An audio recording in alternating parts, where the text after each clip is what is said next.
A year ago, the streets of this tourist island were brimming with a diverse international tourism mix. In fact, the island had become one of the most popular tropical island destinations in the world, catering for both high-end, the backpackers, and just about everything in between. But nearly 9 months into a global coronavirus pandemic, things are now very, very different. This is Teweewong Road, the beach road in Patong. Usually, just about at any time of the day, all the way through to very early in the morning, this would be a hive of activity. A sea of cars, motorbikes, people, scams, just about everything that you'd expect to get from Patong. But this really is a postcard of what's happening right around the west coast of Phuket. The villages, the towns, the places that are usually crowded with tourists almost all the way through the year these days are desolate, almost deserted in some cases. In fact, just to drive down this road, one of the busiest roads literally in Thailand, you would see 90 to 95% of the shops shuttered, probably in many cases never to reopen. Since Thailand's borders were closed, the country's tourist magnates, including the southern island of Phuket, have faced the prospect of at least a short to medium-term future without any means to run their businesses. Each of these shops is an individual, maybe a family, friends, employees, a landlord, all suddenly cut off from an income.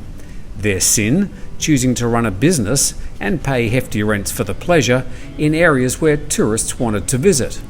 In the case of Phuket, which previously attracted 8 to 10 million international visitors a year, its cash lifeline, probably more than 90% of its economy, has been cut off.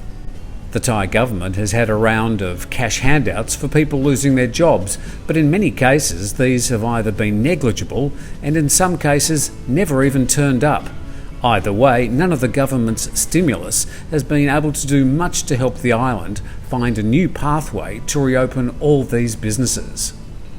As for Phuket's 2,000 or so hotels and guest houses, most of them still have their doors locked, some even completely vacated without even maintenance staff. The prospect of their survival on domestic tourism alone is impossible. Phuket just too far away from the country's population centres to get any passing or weekend traffic. A beautiful, deserted, tropical beach in Thailand. Unfortunately, it's meant to be one of the busiest beaches in Thailand. In fact, this is Patong Beach, and as you can see, there's almost nobody here.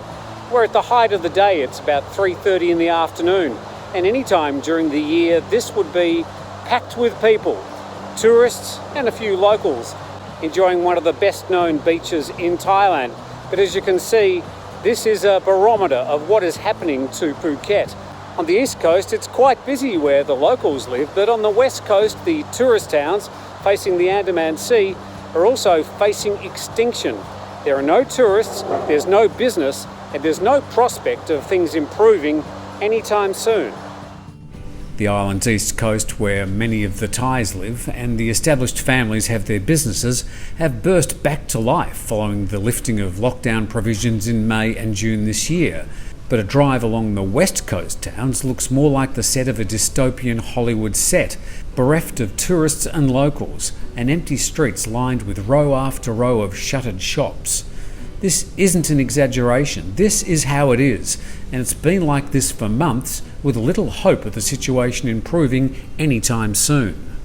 The business people here followed the government's demands to close up shop and lock down for 6 weeks in March and April. A 6-week interruption to their businesses would be bad enough, but here we are 6 months later and the situation remains bleak. In fact, most of the owners and employees of these businesses have stripped their shops, left the island and headed back to their homes. For the locals, who call Phuket home, they've had to find a new life, a new job, and make a new start, often helped along by the kindness of strangers and the island's expat community. Thailand's travel and hospitality industries, and they are industries, especially on an island like Phuket, are now in perpetual limbo. Whilst everyone is happy to see a development like the special tourist visa, it's not even a remotely sustainable model for Thailand's tourism industry beyond the immediate short term, and will do little to get these shops open again. All in all, it's a very sad situation. It's hard to imagine how Phuket can pick itself up from here. You've also got places like Pattaya, you've got Koh Samui, even Hua Hin, Chiang Mai, who rely a lot on the tourist trade.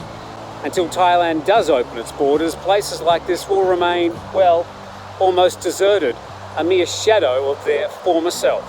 Tim Newton reporting for the Thaiger.